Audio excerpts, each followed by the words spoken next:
Hello friends, welcome to my channel healthy moves. मैं doctor Deepti Jain आज बात करूंगी सर्वाइकल स्पॉन्डिलोसिस के बारे में।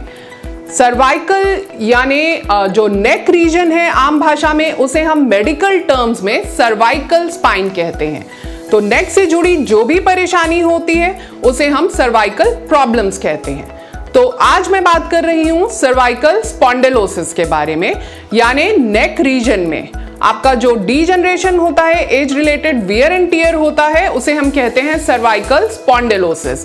उसकी वजह से जो आपके आसपास के मसल्स हैं उनमें स्टिफनेस, पेन, टाइटनेस या फिर स्पैज्म डेवलप होने लगता है। तो आज हम देखेंगे वो एक्सरसाइजेस जिससे हम इन सब सिम्टम्स को रिलीव कर सकते हैं और हमें रिलीफ मिल सकता है सर्वाइकल स्पॉन्डिलोसिस के सिम्टम्स में।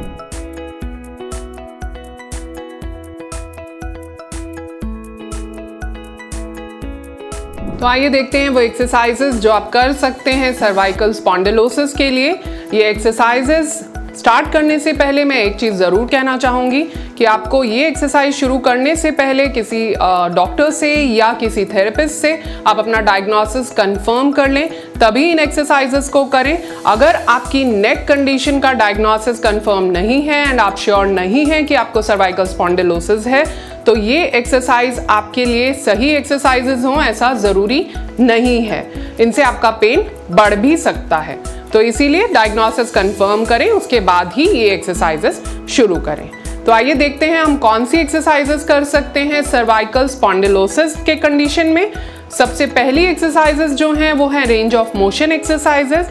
इन सभी एक्सरसाइजेस का मेन एम होता है मसल्स की स्ट्रेंथनिंग करना, आपके जो नेक एरिया है, जो उसके आसपास की मसल्स हैं उनकी स्ट्रेंथनिंग करना और वहाँ पर सर्कुलेशन को इम्प्रूव करना, जिससे आपका पेन कम हो सके, इन्फ्लेमेशन कम हो सके और आपकी जो नेक रेंज है वो इम्प्रूव हो सके, आप नेक मूवमेंट्स जो हैं उनको फ्रीली कर सकें। तो सबसे पहले हम करेंगे रेंज ऑफ मोशन एक्सरसाइज। उसके लिए आपको अपनी नेक को एक साइड पर टर्न करना है इस तरह से और धीरे धीरे वापस आएंगे। इसी तरह ऑपोजिट साइड पर आप टर्न करेंगे और वापस आएंगे।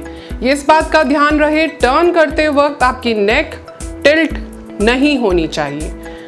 मूवमेंट सिर्फ टर्निंग के लिए ही होना चाहिए। अब जो नेक्स्ट मूवमेंट है वो है साइड बेंडिंग। इस तरह से आप अपनी नेक को एक साइड पर बेंड करेंगे, जितना आप कंफर्टेबली ले जा सकते हैं उस रेंज पर।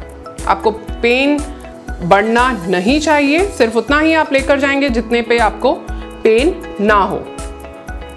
इस मोमेंट को करते वक्त भी आपको एक चीज का ध्यान रखना है, आपकी नेक जो है इस तरह से साइडवेज टिल्ट नहीं होनी चाहिए। अब जो नेक्स्ट एक्सरसाइज है वो है फ्लेक्शन एक्सटेंशन। उसके लिए आप अपनी नेक को धीरे धीरे आगे की तरफ झुकाएंगे, जितना आप कंफर्टेबल हो, जहां पेन फील ना हो, और वापस आएंगे। इसी तरह पीछे की तरफ जाते हुए आपको खास ध्यान रखना है सर्वाइकल स्पॉन्डिलोसिस की कंडीशन में आमतौर पे एक्सटेंशन पेनफुल होता है। तो अगर आपको एक्सटेंशन पेनफुल है तो आप ये एक्सरसाइज अवॉइड कर सकते हैं। अदरवाइज जितना आप कंफर्टेबल हैं वहां तक आप नेक को लेकर जा सकते हैं। अब जो नेक्स्ट एक्सरसाइजेस हम करेंगे वो हैं सर्वाइकल आइसोमेट्रिक एक्सरसाइजेस। ये एक्सरसाइजेस बहुत इंपॉर्टेंट एक्सरसाइजेस हैं सर्वाइकल स्पॉन्डिलोसिस के लिए, बिकॉज इन एक्सरसाइजेस में हम मसल फाइबर्स को रिक्रूट करते हैं, उनको स्ट्रेंथन करते हैं विदाउट एनी मूवमेंट। तो अगर आपको पेन की वजह से मूवमेंट थोड़ा रिस्ट्रिक्टेड है तो ये एक्सरसाइजेस आप सेफली कर सकते हैं। बट आपको ध्यान रखना है इनमें से किसी भी एक्सरसाइज को करते वक्त आपको उतना ही प्रेशर डालना है अपने हाथ पर जितना कि आपके लिए पेन को इंक्रीज ना करे, उससे आपका पेन नहीं बढ़ना चाहिए। तो सबसे पहले आप अपने दोनों हाथों को इस तरह से पकड़ेंगे और सर के पीछे रखेंगे और अपने सर से हाथों पर प्रेशर डालेंगे। उसे आप 5 सेकेंड्स तक होल्ड करेंगे और इनिशियली इसके 4 to 5 रेपिटेशंस करेंगे। ग्रेजुअली प्रोग्रेस कर सकते हैं 10 रेपिटेशंस पर। अब जो नेक्स्ट एक्सरसाइज है उसके लिए आप अपने दोनों हाथों को क्लैस्प करके सामने फोरहेड पर रखेंगे, माथे पर इस तरह से, और अपने सर से अपने हाथों पर प्रेशर डालेंगे। उसे आप 5 सेकेंड्स तक होल्ड करेंगे और रिलीज करेंगे। अब जो नेक्स्ट मूवमेंट है वो होती है साइडवेज बेंडिंग। जैसा कि मैंने अभी आपको रेंज ऑफ मोशन एक्सरसाइज में बताया था, तो उसके लिए हम अपने माथे पर साइड में हाथ रखेंगे और साइडवेज उस पर प्रेशर डालेंगे। सर से हाथ के ऊपर आप प्रेशर डालेंगे और उसे 5 सेकंड्स तक होल्ड करेंगे। सिमिलर एक्सरसाइज आप दूसरे साइड पर भी करेंगे। दूसरे साइड के लिए 5 सेकंड्स तक होल्ड करेंगे और रिलीज करेंगे। इसी तरह से मैंने आपको दिखाया था रेंज। इस तरह से रोटेशन के लिए, नेक के रोटेशन के लिए भी आप हाथ को इस तरह से अपने गाल के साइड पर अपने हाथ को रखेंगे और साइडवेज मूवमेंट को रोकते हुए आपको हाथ पर प्रेशर लेना है अपने हेड का और उसे 5 सेकंड्स आप होल्ड करेंगे और रिलीज करेंगे। इन सभी एक्सरसाइजेस के इनिशियली आप 4 to 5 रेपिटेशंस करेंगे और ग्रेजुअली प्रोग्रेस कर सकते हैं 10 रेपिटेशंस ईच एक्सरसाइज। अब जो नेक्स्ट एक्सरसाइज है वो बहुत इंपॉर्टेंट एक्सरसाइज है, उसे हम कहते हैं चिन टक इन एक्सरसाइज, क्योंकि सर्वाइकल स्पॉन्डिलोसिस के साथ आपका पॉस्चरल चेंजेस भी काफ़ी हद तक एसोसिएटेड रहते हैं। कुछ लोगों का फॉरवर्ड हेड पॉस्चर भी हो जाता है और ये सारे मसल्स में एक टाइटनेस रहती है, तो उसकी वजह से आपका हेड में भी हैवीनेस रहती है। तो उन सब चीज़ों को रिलीज़ करने के लिए एक्सरसाइज एक बहुत इंपॉर्टेंट एक्सरसाइज है। उसके लिए आपको अपनी एक फिंगर को अपनी चिन के ऊपर रखना है इस तरह से और अपने चिन को पीछे की तरफ इस तरह से खींचना है, अपनी नेक को बिल्कुल सीधा रखते हुए। आप ये ध्यान रखेंगे कि आपको नेक को ऐसे फॉरवर्ड बेंडिंग नहीं करनी है, अंदर की तरफ आप उसे खींचेंगे। इनिशियली जो लोग चिन टक इन एक्सरसाइज रेगुलर बेसिस पर नहीं करते हैं और ऑलरेडी जिनका पॉस्चर खराब हो चुका है, उनके लिए ये एक्सरसाइज इतने लेवल पर करना एकदम से पॉसिबल नहीं होता, बट आपको वो मसल फाइबर्स को रिक्रूट करना है, तो जितना आप इनिशियल रेंज में उसको ले जा सकें आप उसको ज़रूर करें और ग्रेजुअली वो इम्प्रूव होगा जैसे जैसे आपका रेंज, तो आप इसको फुल रेंज में कर पाएंगे। इसको आप 5 सेकंड्स तक होल्ड करेंगे और इसके भी आप 4 to 5 रेपिटेशन इनिशियली करेंगे और ग्रेजुअली प्रोग्रेस करेंगे 10 रेपिटेशंस की तरफ। अब जो नेक्स्ट इम्पॉर्टेंट एक्सरसाइज हैं वो बेसिकली आपके स्ट्रेचेस हैं, क्योंकि मैंने आपको जैसा अभी बताया कि नेक के आसपास के आपके मसल्स जो हैं वो स्पैज़म में चले जाते हैं, टाइट हो जाते हैं, आपका पॉस्चर जो है इफेक्ट हो जाता है। नेक के अराउंड वियर एंड टीयर होने की वजह से स्पाइन जो आपका सर्वाइकल स्पाइन है उसमें वियर एंड टीयर होने की वजह से आपके जो आसपास के मसल्स हैं वो काफ़ी हद तक स्ट्रेन में रहते हैं और आपका पॉस्चर भी अफेक्टेड रहता है। तो उसके लिए जो सबसे पहला स्ट्रेच हम करेंगे वो है अपर ट्रेपीजियस स्ट्रेच। ये जो ऊपर आपका जो इस एरिया में जो यहाँ से यहाँ तक जो ये मसल एक्सटेंड करती है, इसे हम कहते हैं अपर ट्रेपीजियस मसल। इसको स्ट्रेच करने के लिए आपको अपने एक हाथ को इस तरह से अराउंड योर हेड होल्ड करना है। जिस भी साइड आप स्ट्रेच करें उसके ऑपोजिट हैंड को आप इस तरह से पकड़ेंगे और दूसरे हाथ को आप अपनी कमर के पीछे इस तरह रखेंगे और साइडवेज स्ट्रेच करेंगे। इस जगह पर आपको एक बहुत अच्छा स्ट्रेच फील होगा, जहां आप कंफर्टेबली जहां तक उसको ले जाकर होल्ड कर सकें वहां आप होल्ड करेंगे 10 to 15 सेकेंड और रिलीज करेंगे। इस तरह से आप 2 to 3 स्ट्रेचेस कर सकते हैं दोनों साइड्स पर। अब जो नेक्स्ट स्ट्रेच है वो है लेवेटर स्कैपुली स्ट्रेच। वो भी एक बहुत इम्पॉर्टेंट और बहुत इफेक्टिव स्ट्रेच है।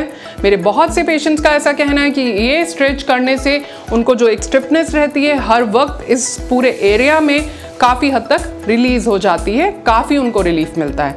इसके लिए आपको अपने हेड को इस तरह से 45 डिग्री पर टर्न करना है, अपने हाथ को सर पर रखना है सेम साइड, दूसरे हाथ को आप कमर के पीछे रखेंगे जैसा हमने अभी इसके पहले भी रखा था और अपने हाथ से अपने सर को आगे की तरफ आप स्ट्रेच करेंगे इस तरह से। आपको ध्यान रहे कि स्ट्रेच आपको उतना ही करना है जितना आप बेयर कर सकें, आपको पेन नहीं होना चाहिए। इस जगह पर आपको एक बहुत कंफर्टेबल एंड अच्छा स्ट्रेच फील होगा। उसे आप 10 to 15 सेकेंड्स होल्ड करेंगे और वापस आएंगे। अब जो लास्ट और इम्पॉर्टेंट एक्सरसाइजेस हैं सर्वाइकल स्पॉन्डिलोसिस के केसेस के लिए वो हैं शोल्डर गर्डल एक्सरसाइजेस। क्योंकि आपकी नेक इन्वॉल्व है तो आसपास के मसल्स और आपका जो ये पूरा एरिया है इसमें एक स्टिफनेस, जैसा कि मैंने बताया, एक स्टिफनेस, एक टाइटनेस डेवलप हो जाती है, तो हमें इसको रिलीज़ करना भी बहुत ज़रूरी है। उसके लिए हम करते हैं शोल्डर गर्डल एक्सरसाइज। जो सबसे पहली एक्सरसाइज है वो है शोल्डर श्रग्स।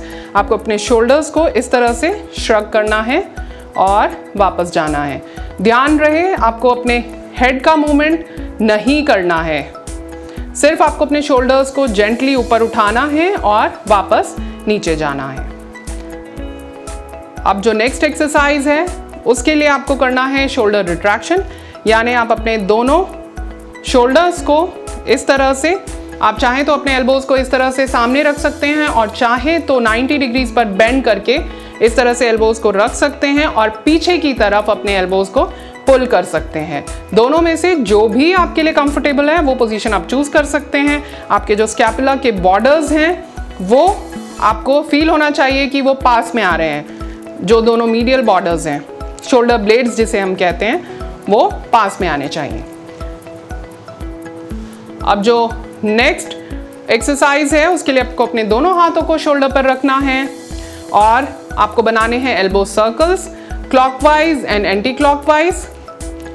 ये दोनों आप 5-5 दोनों साइड्स पर इनिशियली बना सकते हैं, जिसको ग्रेजुअली आप प्रोग्रेस कर सकते हैं 10 रेपिटेशंस पर। अगर आपका पेन बहुत ज़्यादा है और आपको आर्म्स में भी पेन कभी कभी महसूस होता है, जिसकी वजह से आप इतना फुल रेंज सर्कल नहीं बना सकते या अपने हाथों को आप शोल्डर्स पर रखकर इस एक्सरसाइज को नहीं कर सकते हैं, तो इसका ऑल्टरनेट ऑप्शन है कि आप इस तरह से सीधा बैठकर सिर्फ अपने शोल्डर्स को इस तरह से सर्कुलर वे में मूव कर सकते हैं, क्लॉकवाइज एंड एंटी क्लॉकवाइज। जितना रेंज आपको पॉसिबल है, जितना पेन फ्री आप इस मूवमेंट को कर सकते हैं आराम से, उतना आप इसे करेंगे। तो ये थे वो एक्सरसाइजेस जो आप कर सकते हैं सर्वाइकल स्पॉन्डिलोसिस के लिए।